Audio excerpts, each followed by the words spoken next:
नमस्कार मित्रांनो, मी सुमित भोसले. विद्यारत्न एज्युटेक या आपल्या YouTube चॅनेलवर आपलं पुन्हा एकदा सहर्ष स्वागत करतो. मागच्या व्हिडिओमध्ये संधी या प्रकरणावरील व्हिडिओमध्ये आपण संधी या प्रकरणावरील काही प्रश्नांचा अभ्यास केला होता. त्या लेक्चरमध्ये आपण फक्त आणि फक्त संधी या घटकावर आधारित प्रश्न बघितले होते.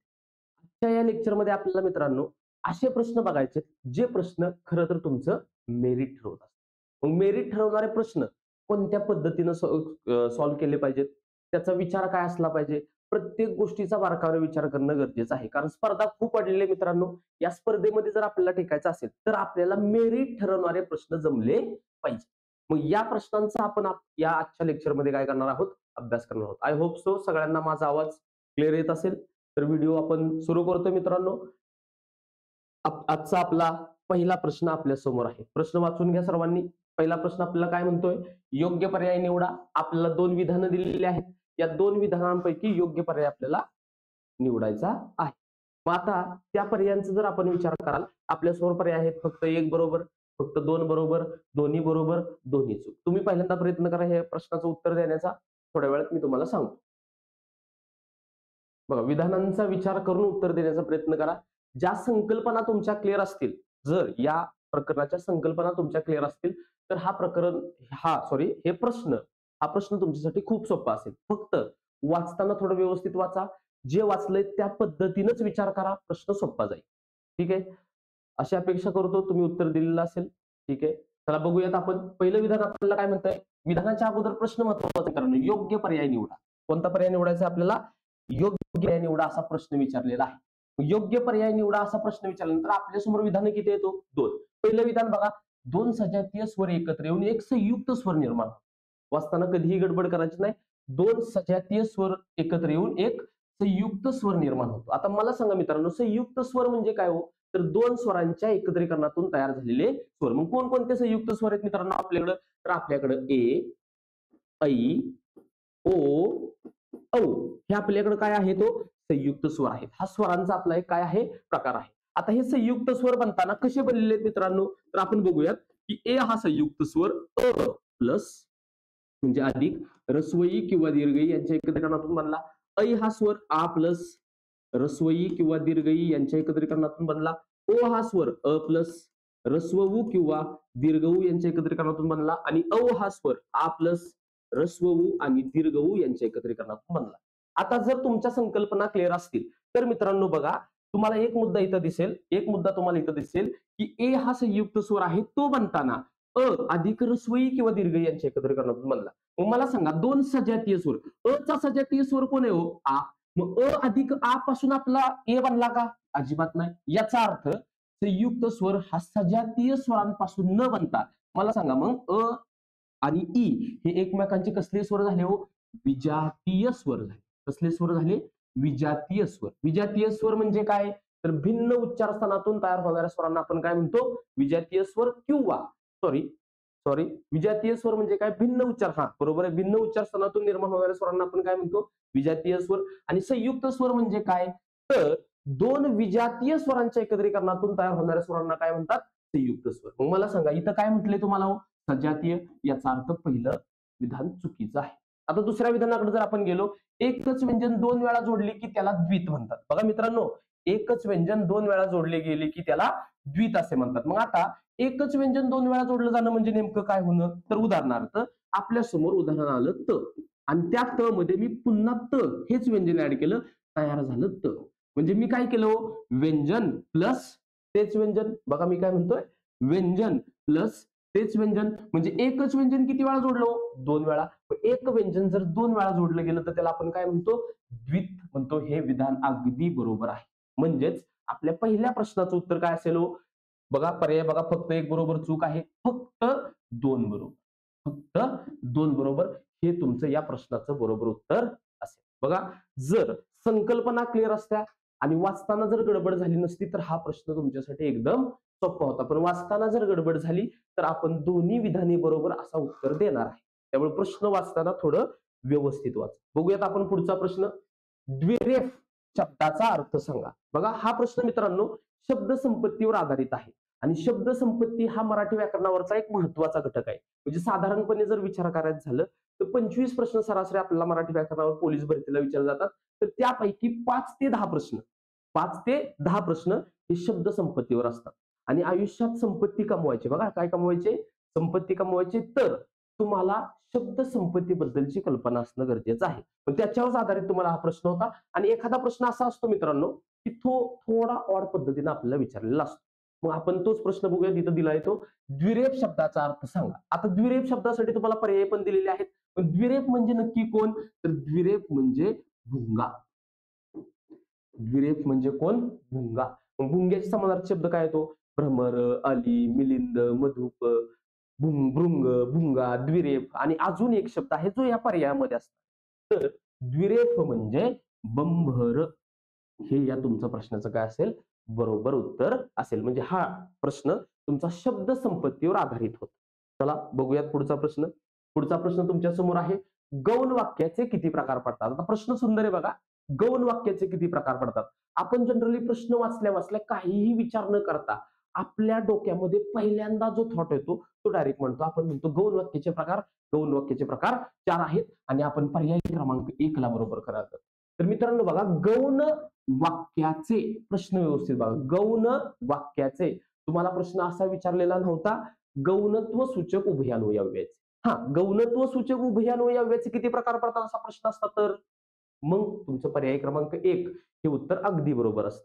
पण आपल्याला विचारलंय गौण वाक्याचे प्रकार. मग हे नेमकं गौण वाक्याचे प्रकार कोणते, तर गौण वाक्याचे एकूण 3 प्रकार पडतात मित्रांनो. ते पहिला प्रकार असतो नामवाक्य, दुसरा प्रकार असतो विशेषण वाक्य, तिसरा प्रकार असतो क्रिया विशेषण वाक्य. क्रिया विशेषण वाक्य असे एकंदरीत तुमचे गौण वाक्याचे किती प्रकार पडतात हो, 3 प्रकार पडतात. आता हे नामवाक्य कुठं असतं, विशेषण वाक्य कुठं असतं, क्रिया विशेषण वाक्य कुणाला म्हणायचं, या सगळ्याचा अभ्यास आपण आपल्या बॅच मध्ये इन डिटेल केलेला आहे. तर ज्यांना कुणाला आवश्यकता असेल तुम्ही ते बॅच घेऊन ही संकल्पना क्लिअर करू शकता. म्हणजे इथं आपल्याला प्रश्नानुसार आपण एक्सप्लेनेशन देतो. गौण वाक्याचे किती प्रकार आहेत, तर गौण वाक्याचे 3 प्रकार आहेत. आता 3 म्हटलं की आपण पर्याय क्रमांक 3 कडे जातो. पर्याय क्रमांक 3 मध्ये किती दिले बघा, 2. म्हणजे हे उत्तर नसेल. 3 असा पर्याय आपला पर्याय क्रमांक 4 मध्ये आहे. हेही उत्तर चुकलं, हेही उत्तर चुकलं. म्हणजे गौण वाक्याचे किती प्रकार पडतात, 3. कोणकोणते बघा, नामवाक्य, विशेषण वाक्य आणि क्रिया विशेषण वाक्य. चला लक्षात आलं असेल चूक तुमच्या की गौणत्व सूचक उभयान्वयी अव्ययाचे विचारलेले नव्हते. जाऊयात आपण पुढच्या प्रश्नाकडे. पुढचा प्रश्न काय म्हणतोय बघा मित्रांनो, ही मुलगी चलाक आहे. बघा, ही मुलगी चलाक आहे. अधोरेखित शब्द कोणता दिलाय तुम्हाला, ही. आणि या वाक्यातील अधोरेखित शब्दाची जात ओळखा असा प्रश्न आहे. आता जसा प्रश्न आहे तसंच त्याचं उत्तर पण आहे. हा प्रश्न बघितल्या बघितल्या आपल्या समोर ही दिसलं की ही, हे आपण डायरेक्ट सांगतो काय आहे, सर्वनाम आहे. पर्यायामध्ये सर्वनाम कुठं दिसतंय, पर्यायामध्ये सर्वनाम पर्याय क्रमांक 2 मध्ये दिसते. आपण लगेच पर्याय क्रमांक 2 बरोबर करतो. तर मित्रांनो थोडं व्यवस्थित बघाल तर या ठिकाणी ही हा शब्द सर्वनाम नाही. मग हा शब्द कोण आहे, तर हा शब्द या ठिकाणी विशेषणाचे कार्य करतो. कोणाचे कार्य करतो, विशेषणाचे. सर्वनाम कोणाला म्हणतात मित्रांनो, नामाच्या ऐवजी वापरल्या जाणाऱ्या विकारी शब्दाला काय म्हणतो आपण, सर्वनाम म्हणतो. मग ह्याचं उत्तर विशेषणच का, तर एक साधा मुद्दा सांगतो. साधा मुद्दा तुम्हाला कमी वेळेत कळेल. जर जर नाम आहे, नाम आहे, त्या नामाच्या पूर्वी एखादं काय आलं, सर्वनाम आलं. बघा काय म्हणतोय, लक्ष द्या. नाम आहे, त्या नामाच्या पूर्वी एखादं काय आलं, सर्वनाम आलं. आणि जर त्या नामाच्या नंतर लगेच क्रियापद जर नसेल, लगेच क्रियापद जर नसेल, तर या ठिकाणी वापरलेलं सर्वनाम सर्वचं कार्य न करता कुणाचं कार्य करतो, विशेषणाचं कार्य करतो. आणि हे कोणतं विशेषण, तर हे दर्शक विशेषण. बघा लक्ष द्या. आता हेच वाक्य जर तुम्हाला अशा स्वरूपाचं असतं, ही चलाख मुलगी आहे, ही चलाख मुलगी आहे. आता मी काय केलं बघा मित्रांनो, थोडं व्यवस्थित लक्ष द्या. चलाख हे काय हो, विशेषण आहे. मुलगी हे काय आहे, नाम आहे. बघा आता नामाच्या पूर्वी सर्वनाम आलं, त्याच्यानंतर लगेच क्रियापद नाही, याचा अर्थ हे या वाक्यात काय आहे, विशेषण. आता इथं जर बघाल तुम्हाला नाम दिसतंय, नामाच्या पूर्वी सर्वनाम दिसतंय, त्याच्यानंतर लगेच काय दिसतंय, क्रियापद. आता हा शब्द, हा प्रश्न असता तर तुमचं उत्तर पर्यायी क्रमांक 2 योग्य ठरलं असतं. बघा मित्रांनो, प्रश्न खूप सोपा होता. पण आपल्याला जर संकल्पना क्लिअर नसेल तर 100% हा प्रश्न चुकण्याचा स्कोप जास्त असतो. त्यामुळे अशा प्रश्नांकडे थोडं व्यवस्थित लक्ष बघा. आपण आत्ताशी एक 3-4 प्रश्नापर्यंत आलोय मित्रांनो. असेच प्रश्न आपण या व्हिडिओमध्ये कंटिन्यू करणार आहोत. लेक्चर जर आवडत असेल तर लेक्चरला लाईक करा. तुमची कमेंट आमच्यासाठी खूप महत्वाची आहे. तुमच्या कमेंटवर आम्हाला काम करण्याची एक नवी ऊर्जा मिळते. तर प्लीज सर्वांनी काय करत चला, कमेंट करत चला. लेक्चर जर आवडतंय तर लाईक आणि कमेंट सोबत थोडं आपल्या मित्रमैत्रिणींपर्यंत हे लेक्चर सुद्धा काय करत चला, शेअर करत चला. आपल्याला काय ह्या गोष्टीचे पैसे द्यायला लागतात का? नाही. ठीक आहे. बघ, चला पुढच्या प्रश्नाकडे आपण जातोय. होप सो ह्या प्रश्नाचं तुम्हाला विश्लेषण समजलेलं असेल. पुढचा प्रश्न आपल्या समोर आहे. प्रश्न काय म्हणतोय बघा. शब्दाची जेव्हा उत्पत्ती सांगता येते परंतु अर्थ मात्र रूढीने निश्चित केला जातो तेव्हा टिंबटिंब शब्दशक्ती येते. आता हा प्रश्न कुठल्या प्रकरणावर आधारित आहे मित्रांनो? शब्दशक्ती. तर शब्दशक्ती म्हणजे काय? शब्दाच्या ठायी वेगवेगळे अर्थ प्रकट करण्याची जी शक्ती असते तिला काय म्हणतात? शब्दशक्ती असं म्हणतात. मग आपल्याकडे शब्दशक्तीचे किती प्रकार आहेत? 3 प्रकार. कोणकोणते? अभिधा आहे, लक्षण आहे आणि व्यंजन आहे.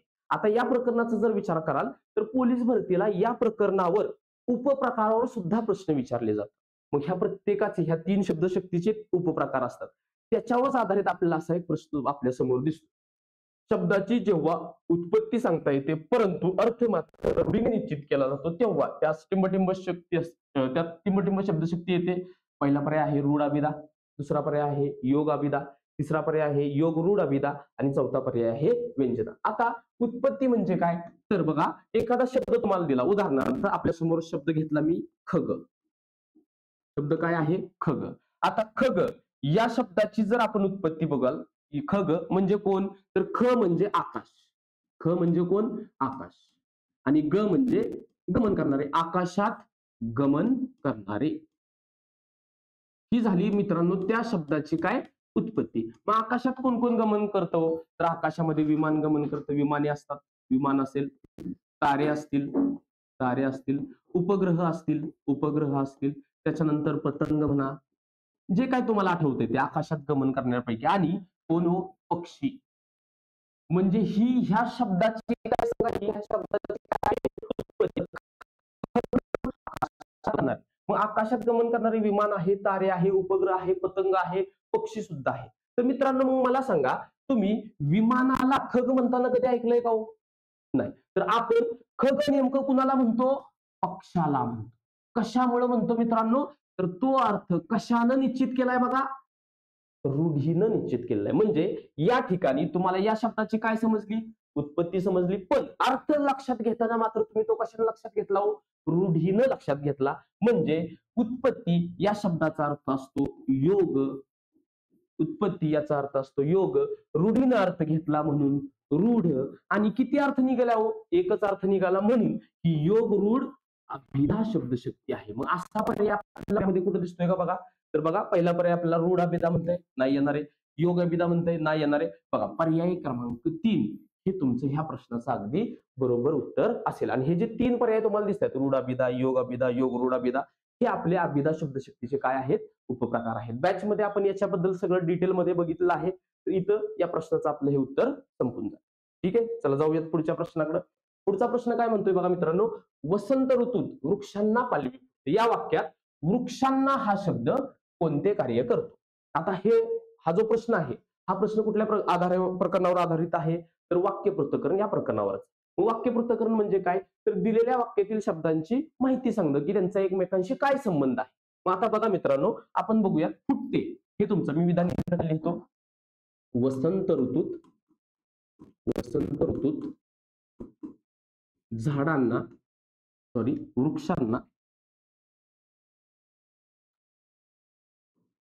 वृक्षांना पालवी फुटते, असा आपला प्रश्न होता. आणि त्या प्रश्नामधला आपला अधोरेखित शब्द होता वृक्षांना. आता या विधानाचा जर आपण विचार कराल तर बघा मित्रांनो, फुटते हे तुमच्या वाक्यातलं काय आहे हो? विधेय. विधेय म्हणजे कोण? तर विधेय म्हणजे क्रियापद. फुटणारी कोण? पालवी. पालवी हा झाला तुमचा वाक्यातला कोण? उद्देश. फुटण्याची क्रिया पण कुणावर हो? पालवीवरच आहे. याचा अर्थ या दिलेल्या वाक्यामध्ये काय नाही हो? कर्म नाही. तर तुम्ही म्हणाल कर्माचं तर उत्तर आलं पालवी. पण जर एकच शब्द कर्त्याचंही कार्य करतोय, कर्माचं कार्य करतोय, तर त्या वाक्यात कोण नसतं मित्रांनो? कर्म नसतं. मग आता मला सांगा, वृक्षांना हा जो शब्द तुम्हाला दिसतोय, बघा वृक्षांना हा जो शब्द दिसतोय, या शब्दाला कोणता प्रत्यय लागलाय हो? ना प्रत्यय लागलाय. मग ह्या शब्दाची विभक्ती कोणती, असा मी तुम्हाला प्रश्न विचारला तर तुमचं उत्तर काय असेल? तर बघा, ह्या प्रश्नाची विभक्ती आहे चतुर्थी. का हो चतुर्थी? तर वाक्यात कर्म सोडून, ही एक संकल्पना आहे मित्रांनो, वाक्यात कर्म सोडून जर सला ते सलनाते शब्द प्रत्यय लागला एखाद्या शब्दाला, तर त्या शब्दाची विभक्ती चतुर्थी असते. मग मला सांगा, ह्या शब्दाची विभक्ती कोणती? चतुर्थी. आणि मग हा शब्द बघा, आता मी काय सांगतोय, उद्देशाच्या पूर्वी येणारा, उद्देशाच्या पूर्वी येणारा चतुर्थी प्रत्यांत शब्द वाक्यात वाक्यात विधानपूरकाचे कार्य करतो.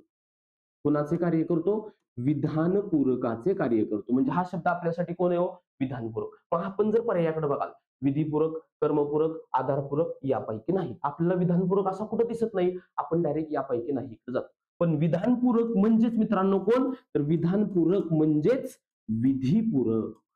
बघा, लक्ष ठेवा, विधानपूरक म्हणजेच विधीपूरक, आणि विधानपूरकालाच काय म्हटलं जातं? विधीपूरक म्हटलं जातं. ते कुठे येतं? उद्देशाच्या पूर्वी चतुर्थी प्रत्यांत शब्द जर आला, तर त्या ठिकाणी येणारा शब्द कोणाचं कार्य करतो? विधानपूरक किंवा विधीपूरकाचं कार्य करतो. म्हणजेच ह्या प्रश्नाचं आपलं बरोबर उत्तर पर्याय क्रमांक 1 असणार आहे. प्रश्न खूप सोपा होता. आणि आता तुम्ही जर म्हणाल वसंत ऋतूत हा शब्द काय असेल, तर वतन कधी फुटते? वसंत ऋतूत. म्हणजे हा तुमचा काय आहे? विधेय विस्तार आहे. प्रश्न खूप सोपा होता मित्रांनो, की आपल्याला फक्त संकल्पना माहित असणं गरजेचं आहे. जर संकल्पना क्लिअर नसतील, तर तुम्ही या शब्दाला यापैकी नाही किंवा तुम्ही तुमच्या पद्धतीने उत्तरापर्यंत गेला. ठीक आहे, चला बघूयात पुढचा प्रश्न. पुढचा प्रश्न काय म्हणतोय बघा, जे चकाकते ते सोने नसते, या वाक्यातील गौण वाक्याचा प्रकार ओळखा. आता मित्रांनो, असे प्रश्न सोडवताना होतं काय, आपण पेपरमध्ये गडबडीत असतो. जे चकाकते ते सोने नसते या वाक्यातील, आपण ह्या शब्दाकडे जातच नाही, वाचतच नाही. आपण काय वाचणार? जे चकाकते ते सोने नसते या वाक्यातील वाक्याचा प्रकार ओळखा. आणि वाक्याचा प्रकार म्हटलं की तुम्हाला मिश्र वाक्य असे आठवतं का? तर बघा, जे हे काय आहे हो? संबंधी सर्वनाम. ते हे काय आहे? दर्शक सर्वनाम. आणि संबंधी सर्वनाम आणि दर्शक सर्वनामानं जोडलेलं वाक्य हे कोणतं वाक्य असतं? मिश्र वाक्य असतं. अगदी बरोबर आहे, तुमचा मुद्दाही मला वाटला. पण आपल्याला प्रश्न काय विचारला आहे? जर तुम्ही व्यवस्थित बघाल तर आपल्याला प्रश्न विचारलेला आहे त्या ठिकाणी येणाऱ्या गौण वाक्याचा प्रकार. कोणत्या वाक्याचा विचारलाय बघा? गौण वाक्याचा प्रकार कोणता? मग आता मला सांगा, गौण वाक्याचा प्रकार, आपण मगाशी त्याच्यावर आधारित एक प्रश्न बघितला. गौण वाक्याचे किती प्रकार पडतात? 3. नामवाक्य, विशेषण वाक्य आणि क्रियाविशेषण वाक्य. मग आपण जर बघाल, हे विधान आहे, जे चकाकते ते सारे सोने नसते. मग या विधानाचा विचार करा, तर आपण आता म्हणल्याप्रमाणे हे कोणतं सर्वनाम आहे? संबंधी सर्वनाम. हे कोणतं सर्वनाम आहे? दर्शक सर्वनाम. तर लक्षात ठेवा, संबंधी सर्वनाम आणि दर्शक सर्वनाम जोडलेला संपूर्ण वाक्याचा प्रकार 100% कोणतं वाक्य असतो? मिश्र वाक्य असतो. याच्याबद्दल काही दुमत नसेल. परंतु गौण वाक्याचा प्रकार ओळखताना बघा, जच वाक्य म्हणजे जे चकाकते हे जे वाक्य आहे मित्रांनो, हे वाक्य आपलं गौण वाक्य आहे. आणि ते सारे सोने नसते हे जे वाक्य आहे मित्रांनो, हे आपलं प्रधान वाक्य आहे. कोणतं वाक्य आहे? प्रधान वाक्य आहे. मग या वाक्यातील या गौण वाक्याचा म्हणजे कुणाचा हो? जे चकाकते याचा, या गौण वाक्य, कारण प्रश्न काय म्हणले? गौण वाक्याचा प्रकार. या गौण वाक्याचा प्रकार मित्रांनो कोणतं वाक्य असतो? विशेषण वाक्य. बघा, व्यवस्थित लक्ष द्या. हे प्रश्न जे तुमच्या समोर आज घेतले गेलेत, ते मुद्दाम घेतले गेलेत का? तर 2024 पोलीस भरतीमध्ये याच्यावर आधारित बरेच प्रश्न तुम्हाला पेपरमध्ये विचारले होते, जे की जर संकल्पना क्लिअर नसतील तर हे प्रश्न समजायला थोडे अवघड असतात. बघा काय सांगतोय, परत एकदा एका व्यवस्थित. संबंधी सर्वनाम आणि दर्शक सर्वनाम यांनी जोडलेल्या वाक्यातील संबंधी सर्वनामाचे वाक्य हे गौण वाक्य असते. आणि त्याच गौण वाक्याचा प्रकार विशेषण वाक्य असतो. मात्र संपूर्ण वाक्याचा प्रकार म्हणजे बघा, इथून संपूर्ण वाक्याचा प्रकार 100% कोणतं वाक्य असतो? मिश्र वाक्य. मग आपल्याला प्रश्नात काय म्हणलंय? गौण वाक्याचा म्हणजे मिश्र वाक्य येणार नाही, नाम वाक्य येणार नाही. बघा, पर्याय क्रमांक 3 ही या प्रश्नाचं काय असेल? बरोबर उत्तर असेल. ठीक आहे, एकच मिनिट. चला, लक्षात आला असेल सगळ्यांना हा प्रश्न. जाऊयात पुढच्या प्रश्नाकडे. पुढचा प्रश्न काय म्हणतोय बघा, कर्ता टिंबटिंब असताना संकर प्रयोग होत नाही. म्हणजे हा प्रश्न कुठल्या प्रकरणावर आधारित होता? प्रयोग या प्रकरणावर आधारित होता. आता प्रयोग म्हणजे काय? तर प्रयोगाचे मुख्य 3 प्रकार पडतात. कर्तरी प्रयोग, कर्मणी प्रयोग, भाव्य प्रयोग. याच्याबद्दल आपल्याला कल्पना आहे. पण मित्रांनो, तुम्हाला अवघड काय जातो थोडा? तर संकर प्रयोग. संकर प्रयोग. मग संकर प्रयोग म्हणजे नेमकं काय? तर संकर प्रयोगाचे आपण 1-2 वाक्य बघू. उदाहरणार्थ, तू तू फूल तोडलीस. तू फूल तोडलीस. हे वाक्य आपल्यासमोर आलं. आणि प्रयोग म्हटलं की मित्रांनो तुम्हाला 2 गोष्टी ओळखणं गरजेचं आहे. कर्ता आणि कर्म. मग मला सांगा ह्या वाक्यातला कर्ता कोण आहे हो? तू फूल तोडलेस. तोडणार कोण? तू. तू झाला वाक्याचा कर्ता. तोडलेले काय? फूल. फूल झालं वाक्यातलं कर्म. आता बघा, तू तू तू जेव्हा असेल तेव्हा क्रियापदाला कोणता प्रत्यय आलाय बघा? स प्रत्यय आलाय. आणि त्या वाक्यात कर्माला प्रत्यय जर नसेल, कर्माला प्रत्यय जर नसेल, वाक्यातला कर्ता तू आहे. म्हणजे ह्याचा पुरुष सांगताय का हो मित्रांनो मला? द्वितीय पुरुष. अगदी बरोबर. द्वितीय पुरुष आहे. म्हणजे कर्ता कसा आहे हो? द्वितीय पुरुष आहे. आणि स प्रत्यय आहे, कर्माला प्रत्यय नसेल, तर या प्रश्नाचं तुमचं उत्तर असतं कर्तृ. कर्तृ कर्म संकर प्रयोग. कर्तृ कर्म संकर प्रयोग. याचा अर्थ संकर प्रयोगामध्ये कर्ता द्वितीय पुरुषी असतो का? असतो. होत नाही म्हणते, म्हणजे हा पर्याय येणार नाहीये. ठीक आहे. त्याच्यानंतर आपण जर पुढे गेलो, उदाहरणार्थ तू किंवा तुम्ही तुम्ही बैलाला बैलाला मारलेत. मारलेत. हे विधान तुमच्या समोर आलं. ठीक आहे. बघा, मारणारे कोण? तुम्ही. वाक्याचा कर्ता. मारण्याची क्रिया कोणावर झाली हो? बैलावर झाली. बैल हे वाक्यातलं काय आहे? कर्म. तुम्ही असेल तेव्हा क्रियापदाला कोणता प्रत्यय आलाय बघा? त प्रत्यय आलाय. आणि त्या वाक्यातल्या कर्माला प्रत्यय आहे. जर कर्माला प्रत्यय असेल, सिंपल कन्सेप्ट आहे मित्रांनो, कर्माला प्रत्यय असेल तर कर्मणी प्रयोग होतो का? नाही.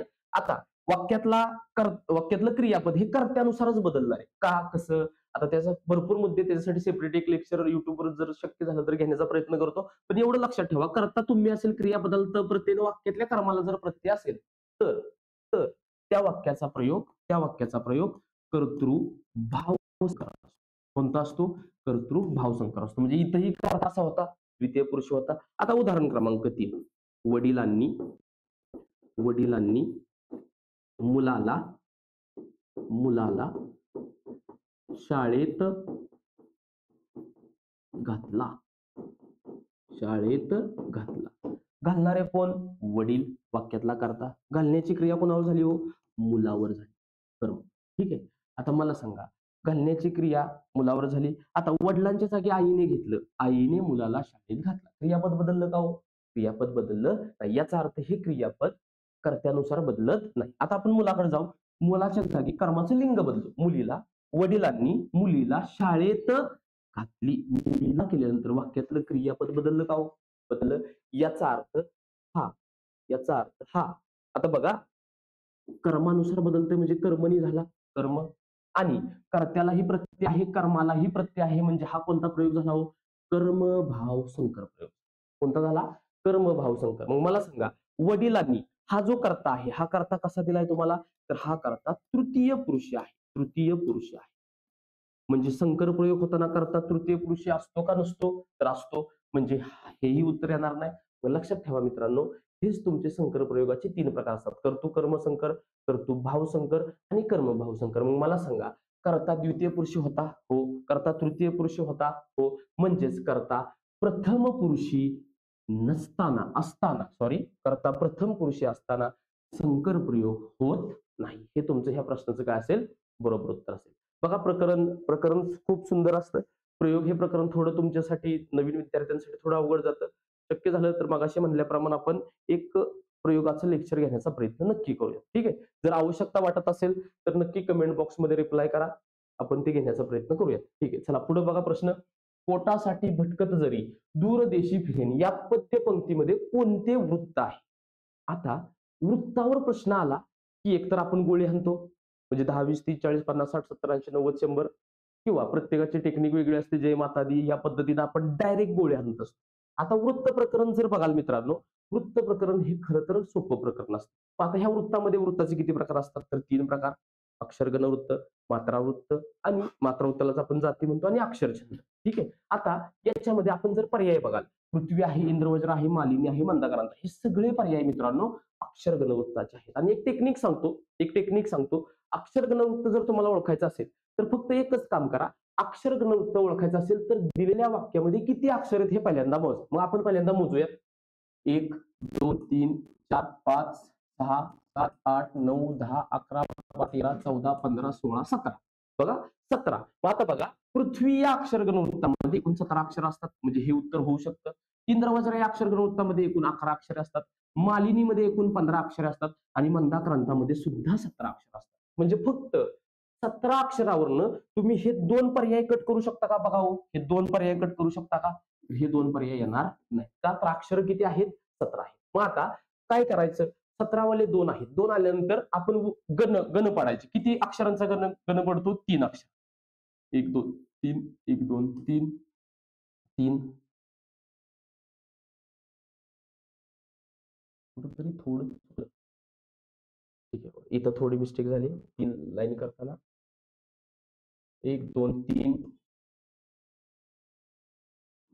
1 2 3 1 2 3 3 अक्षराचा गट. गण का?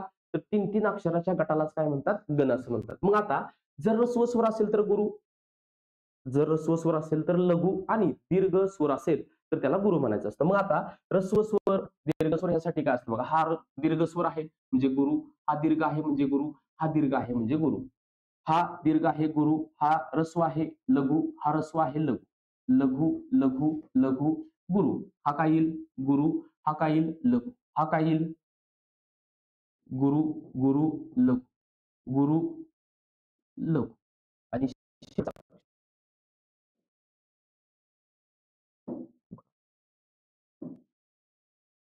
लक्ष द्या. शेवटच्या अक्षराकडे बघा. थोडं शेवटच्या अक्षराकडे. शेवटचे जे गण पाडू आपण. आता कवितेच्या चरणातील शेवटचे अक्षर. आता इथे येणार आहे तुमचा गुरु आणि इथे येणार आहे तुमचा गुरु. कारण कवितेच्या चरणातील शेवटचे अक्षर हे नेहमी गुरु असते. आता ह्याचे गण तुम्हाला माहित असणं गरजेचं आहे. पृथ्वीचे गण कोणते? ज स ज स य ल ग. हे पृथ्वी या अक्षर गणवृत्ताचे गण आहे. मग आता हे जर आपण बघितलं तर हे काय लिहू? सर्व गुरु. सर्व गुरु म्हणजे कोण? य र त न भ ज स म. म्हणजे याचं गण कोणतं पडलं? याचं गण कोणतं पडलं? याचं गण पडलं म गण. मग मला सांगा पृथ्वी या अक्षर गणवृत्ताची सुरुवात कोणत्या गणानं होती हो? जन. 17 अक्षर आहे ठीक आहे इथपर्यंत. पण पृथ्वी या अक्षर गणवृत्ताची सुरुवात जन होती गणांची. इथं ज आलाय का? नाही. याचा अर्थ तुमचं हेही उत्तर नाही. डायरेक्ट तुम्ही उत्तर सांगू शकता. उत्तर काय आहे? मंदाक्रांता. आणि मंदाक्रांताचे गण कोणते असतात? म भ न त ट ग ग. बाकी पण तुम्ही सोडू शकता. हे तुमचे मुख्य गण आहेत. किती गण पडले? 5 5 त्रिक 15 16 आणि 1 17. मग आता म इथं बघा. भ न सर्व लघु म्हटल्यानंतर न त त गुरु असेल 3 पेक्षा कमी अक्षर राहिली तर त्याला जे नाव दिलंय त्याच आद्याक्षर म्हणून घ्यायचं असतं. म्हणजे काय पडलं? म भ न त त ग ग. मग बघा बरं. म भ न त ग ग. म्हणजे या प्रश्नाचं तुमचं बरोबर उत्तर कोणतं असेल? मंदाक्रांता. वृत्त प्रकरण भरपूर सोपं आहे. अक्षर गणवृत्त एकंदरीत 15 बघायचे असतात मित्रांनो आपल्याला. आणि प्रत्येकाचं एक वाक्य मी तुम्हाला बॅचमध्ये जेव्हा आपण प्रत्यक्षात तो व्हिडिओ अपलोड करेल त्यावेळेस प्रत्येकाचे एक शॉर्ट ट्रिक्स तुम्हाला या ठिकाणी मिळून जाईल. म्हणजे प्रश्न छान होता. वृत्तावर प्रश्न विचारले जातात. पुढचा प्रश्न. चंद्राची युवती मुखास उपमा देती कशाला कवी, हे पूर्वी न मला रहस्य कळले, चित्रातले हे मुख पाहुनी मजला, अपूर्णची गमे, चंद्रास हे लाजवैकी, याच्यावर निष्कलंक विहरे, बुद्ध सवे कौतुके. या काव्यपंक्तीत कोणता अलंकार आहे? आता अलंकारावर प्रश्न जर आपल्याला विचारला जातोय तर आपल्याला अलंकाराच्या व्याख्या, एकूण अलंकार, अलंकाराचे मुख्य 2 प्रकार, शब्द अलंकार, अर्थ अलंकार. शब्द अलंकारामध्ये 3 प्रकार, अनुप्रास असेल, यमक असेल आणि श्लेष. याच्याबद्दल माहिती असणं गरजेचं आहे. आणि अर्थ अलंकारामध्ये एकूण 22 अलंकार. मग आपण जर ह्या विधानाचा विचार करायला गेलो बघा. चंद्राची युवती मुखास.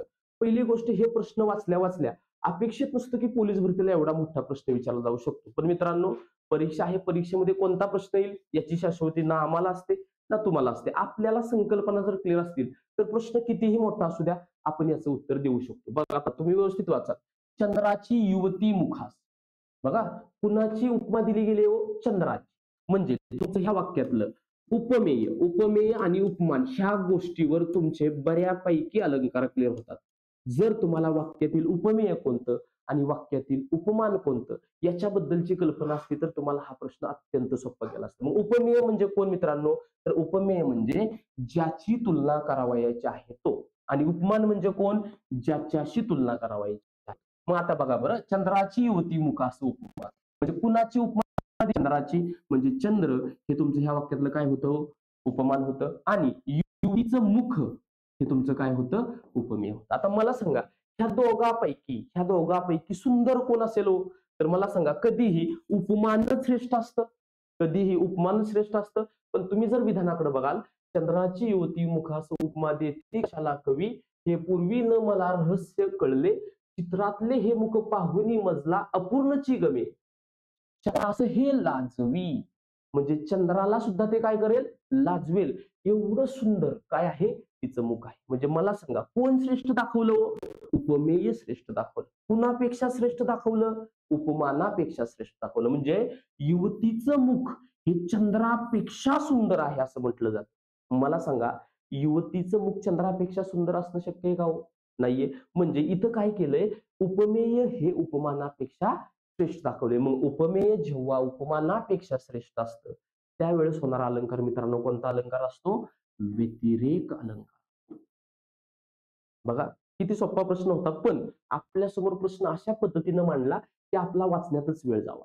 मग त्या प्रश्नाचं उत्तर कशा पद्धतीने दिलं पाहिजे, तर त्यासाठी तुम्हाला व्याख्या माहित असणं गरजेचं आहे. आता प्रत्येक अलंकाराबद्दल आपण सविस्तर बोलूयातच. आपण जेव्हा त्या पद्धतीचा व्हिडिओ बघणार आहोत तेव्हा. चला जातोय पुढच्या प्रश्नाकडे आपण. पुढचा प्रश्न आपल्या समोर आहे, नेत्यांनी कामगारांना भेटण्याची वेळ मागितली.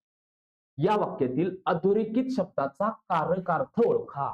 बघा मित्रांनो, या प्रकरणाचं हा प्रश्न खरं तर विभक्ती व विभक्तीचे कारकार्थ याच्यावर आधारित असेल.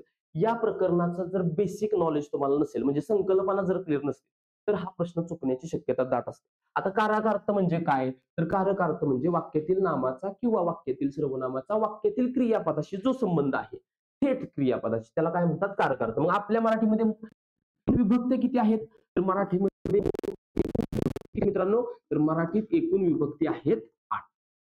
मग कारकार्थ किती? तर मुलं म्हणतात कारकार्थ सुद्धा 8. तर नाही मित्रांनो, मुख्य कारकार्थ किती आहेत? 6च आहे.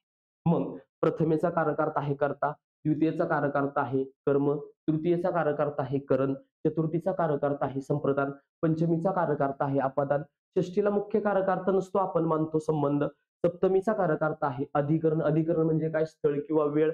आणि संबोधनाला मुख्य कारकार्थ नसतो. आता जर आपण या प्रश्नाकडे गेलो तर बघा काय करायचं. त्यांनी कामगारांना भेटण्याची वेळ मागितली. वेळ म्हटलं की आपल्या मुलाला वाटतं वेळ, स्थळ वेळ. स्थळ वेळ म्हटलं की ते पळतं पर्याय क्रमांक 1 अधिकरण. पण मित्रांनो, कारकार्थ हा नेहमी विभक्तीवरून सांगण्याऐवजी कारकार्थ नेहमी वाक्यातील कार्यावरून सांगावा. मग मला सांगा, वाक्यात हा शब्द कोणतं कार्य करतोय? मागितली. मागणारी कोण? नेते. मागितलेली काय हो? वेळ. म्हणजे हा शब्द खरं तर कशाचं कार्य करतोय सांगा? कर्माचं. पण आपण डायरेक्ट वेळ हा शब्द बघितल्या कुठल्या पर्यायाकडे जातो? अधिकरण पर्यायाकडे जातो आणि पर्याय क्रमांक 1 याचं उत्तर देऊन टाकतो. पण मला सांगा, या शब्दाने वाक्यातली वेळ दाखवली का, ठिकाण दाखवलं का? नाही. तर तो वाक्यात शब्द कुणाचं कार्य करतोय? कर्माचं. म्हणजे या प्रश्नाचं बरोबर उत्तर पर्याय क्रमांक 2 असेल.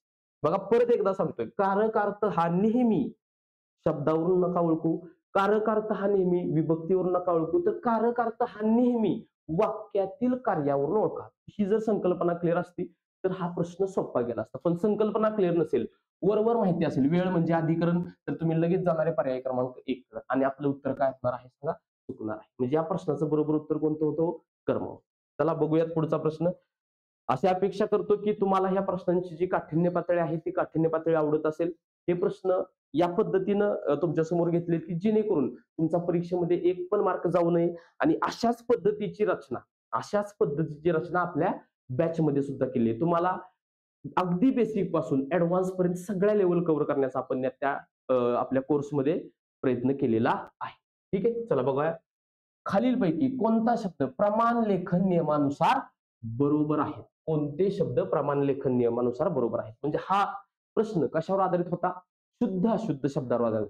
मग आपण जर व्यवस्थित बघाल तर आपल्याला उपहारग्रह, कोट्यवधी, महात्म्य, अलंकारिक, उपहारग्रह असे 4 पर्याय दिले आहेत. प्रत्येक पर्यायामध्ये किती पर्याय येतो? 4-4 पर्याय आहेत. मग आता आपल्याला शुद्ध शब्द व्यवस्थित माहित असणं गरजेचं आहे. मग मला सांगा मित्रांनो, उपहारग्रह असतं का उपाहारग्रह असतं? तर आता बघा मित्रांनो, उप अधिक सॉरी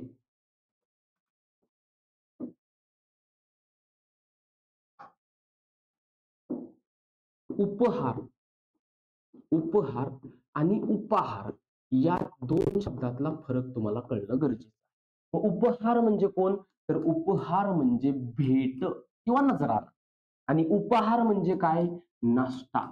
मला सांगा मित्रांनो, उपहारगृह म्हणजे भेटगृह होईल ना हो? मग उपहारगृह कुठे कुठे बघा, हा पर्याय गेला, त्याच्यानंतर हा पर्याय गेला, आणि इथं तर तुम्हाला डायरेक्ट दिलं, म्हणजे डायरेक्ट तुम्ही ह्या प्रश्नाचं उत्तर पण देऊ शकता फक्त एका शब्दावर. उत्तर तुमचं काय असेल? पर्याय क्रमांक 1 बरोबर असेल. कोणतं बरोबर असेल? पर्याय क्रमांक 1 बरोबर असेल. पण इतर शब्दाचा सुद्धा आपल्याकडून विचार होणं गरजेचं आहे. आता बघा, कोट्यवधी. कोट्यवधी हा शब्द संधियुक्त शब्द आहे मित्रांनो. कोटी अधिक अवधी यनादेश स्वर संधीचं उदाहरण आहे. आणि हा शब्द कोट्यवधी असाच बनतो. आणि संधीनं तयार होणारा प्रत्येक शब्द मित्रांनो शुद्ध शब्द असतो. महात्म्य हा शब्द, महात्मा अधिक य, महात्मा अधिक य, हा जर प्रत्यय जोडला यला तर सॉरी, हा महात्मा अधिक य हा जर तुम्ही प्रत्यय जोडला तर त्याला य प्रत्यय जोडल्यानंतर शब्द कोणता बनतो? महात्म्य हा शब्द बनतो. आता अलंकारिक इक प्रत्यय असेल मित्रांनो, तर कधीही लक्षात ठेवा, इक प्रत्यय असेल, इक हा ऱ्हस्व असतो, इक, तो जर एखाद्या शब्दाला लागला, उदाहरणार्थ आपल्या समोर शब्द आला शरीर अधिक इक, तर आता मला सांगा काय होईल? तर शरीर अधिक इक आल्यानंतर हा ई कशामध्ये मिसळेल? र मध्ये. म्हणजे ह्याची वेलांटी किती होईल हो? पहिली, हा पुढचा अ. ह्या र मध्ये कुठलाही बदल होणार नाही. आणि जर एखाद्या शब्दाला इक प्रत्यय लागतोय आणि त्याचं सुरुवातीचं अक्षर अस्वरयुक्त असेल, त्याचं सुरुवातीचं अक्षर अस्वरयुक्त असेल, तर त्या अ ची वृद्धी आ मध्ये होते आणि शब्द काय बनतो मित्रांनो? शारीरिक. असाच शब्द होता मित्रांनो आपला अलंकारिक. म्हणजे काय? तर मूळ शब्द होता अलंकार, मूळ शब्द होता अलंकार. या अलंकार या शब्दाला कोणता प्रत्यय लागला? इक प्रत्यय लागला. मग हा इक प्रत्यय लागताना र ला व्हॅलंटी किती होईल बघा? हा ई र मध्ये मिसळेल. म्हणजे र ला व्हॅलंटी किती होईल? पहिली, म्हणजे दुसरा वाला गेला, दुसरा वाला गेला, दुसरा वाला गेला, सॉरी तिसरा वाला आहे बघा, तिसरा वाला आहे. म्हणजे पर्याय क्रमांक 3 आणि 2 आणि 4 या ठिकाणी. मग अलंकारिक शब्द बनताना बघा कसा बनतो? अ चा काय होईल? अ चा सांगा काय होईल? आता अ चा आ होईल. आ लं का री क. मग असा शब्द तुम्हाला कुठं दिसतोय हो? पर्याय क्रमांक 1 मध्ये दिसतोय. म्हणजे या प्रश्नाचं तुमचं बरोबर उत्तर पर्याय क्रमांक 1. बघा, शुद्ध शब्दावर प्रश्न आहे. शुद्ध शब्द तुम्हाला व्यवस्थित समजणं गरजेचं असेल. चला बघूया पुढचा प्रश्न. खालीलपैकी अरबी भाषेतून मराठीत आलेले शब्द ओळखा. म्हणजे हा प्रश्न कशावर आधारित होता? शब्दसिद्धी. शब्दसिद्धी म्हणजे काय? तर शब्द कसा बनतो, बघा, शब्द कसा बनतो किंवा सिद्ध होतो याला काय म्हणतात? शब्दसिद्धी म्हणतात. मग शब्दांचे किती प्रकार पडतात? तर 2. एक आहे सिद्ध शब्द आणि दुसरा आहे साधित शब्द. सिद्ध शब्दामध्ये किती प्रकार? तर सिद्ध शब्दामध्ये 3 प्रकार: तत्सम शब्द, तद्भव शब्द, देशी शब्द, आणि अजून एक चौथा आपण मानतो तो म्हणजे परभाषीय शब्द. साधित शब्दांचे किती प्रकार? 4 प्रकार: उपसर्ग साधित, प्रत्यय साधित, अभ्यस्त आणि समास. मग आपल्याला विचारलं होतं अरबी भाषेतून. मग अरबी भाषेतून म्हणजे कोणत्या? परभाषीय, परकीय भाषेतून आलेला शब्द. आता जर आपण पर्यायाचा विचार कराल, भाकरी आणि झुरळ. बघा, भाकरी आपल्याला असा शब्द वाटतो की भाकरी तर आपली आहे. तर ऍक्च्युअल मध्ये मित्रांनो लक्षात ठेवा, भाकरी हा शब्द कानडी आहे आणि झुरळ हा शब्द सुद्धा कानडी आहे. म्हणजे हे दोन्ही शब्द कोणत्या भाषेतून आलेले आहेत? कानडी भाषेतून आलेले आहेत. आता 2 नंबरला बघाल, डोंगर, डोळा. डोंगर आणि डोळा हे शब्द कसले शब्द आहेत मित्रांनो? देशी शब्द आहेत.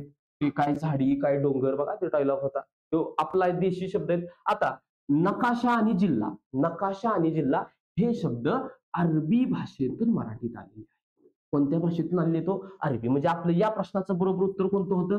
पर्याय क्रमांक 3. आणि गुलाब आणि नाव हे जर शब्द बघाल, नाव म्हणजे होडी या अर्थाने घ्या बरं का.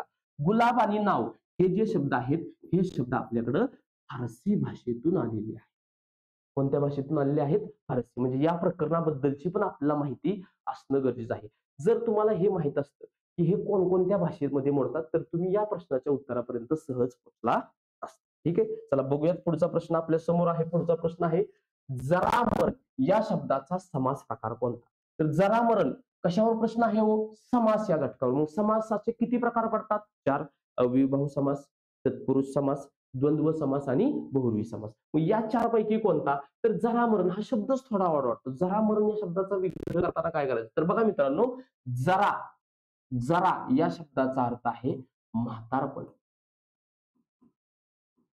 म्हातारपण. म्हणजे जरा या शब्दाचा अर्थ आहे म्हातारपण.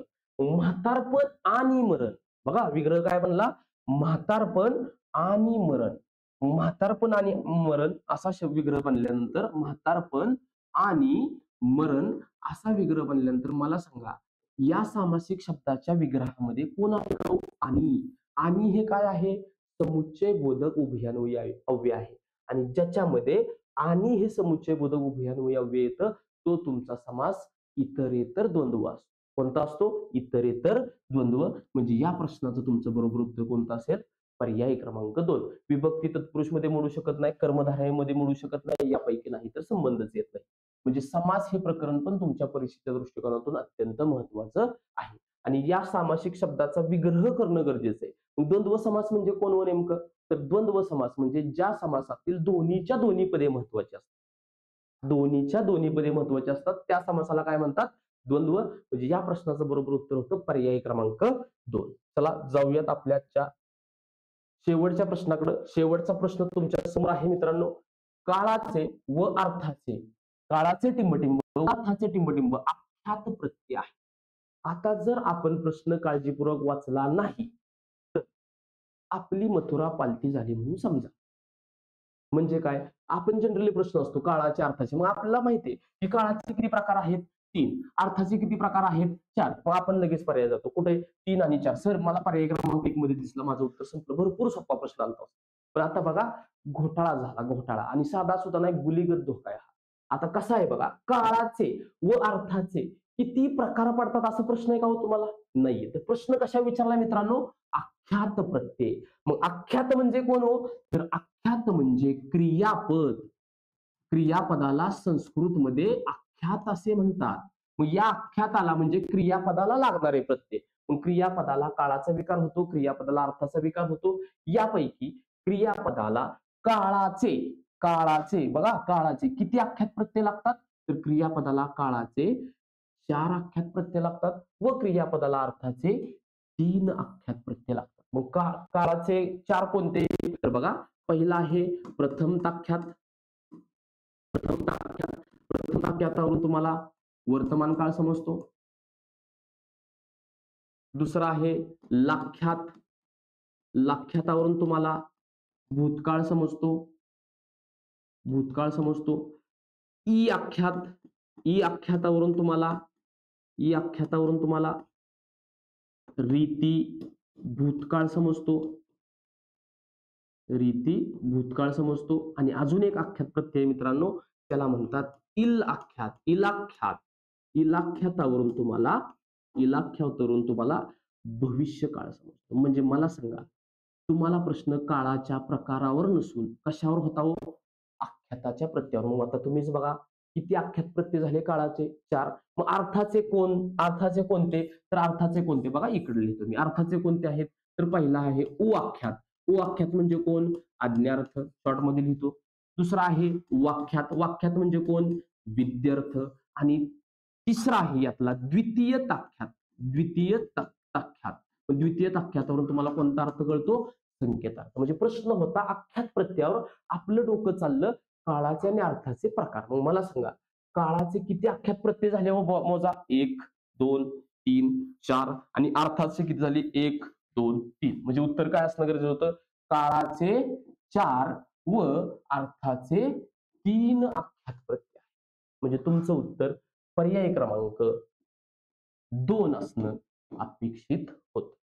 बघा मित्रांनो, प्रश्न सुंदर होता. हा आपला आजच्या लेक्चर मधला शेवटचा प्रश्न होता. अशी अपेक्षा करतो की तुम्हाला आजचे आपण हे जे घेतलेले प्रश्न आहेत, साधारण आपण 15 प्रश्नांचा अभ्यास केला. हे 15च्या 15 प्रश्न तुम्हाला समजले असतील. आणि याच पद्धतीचे प्रश्न जर आपल्याला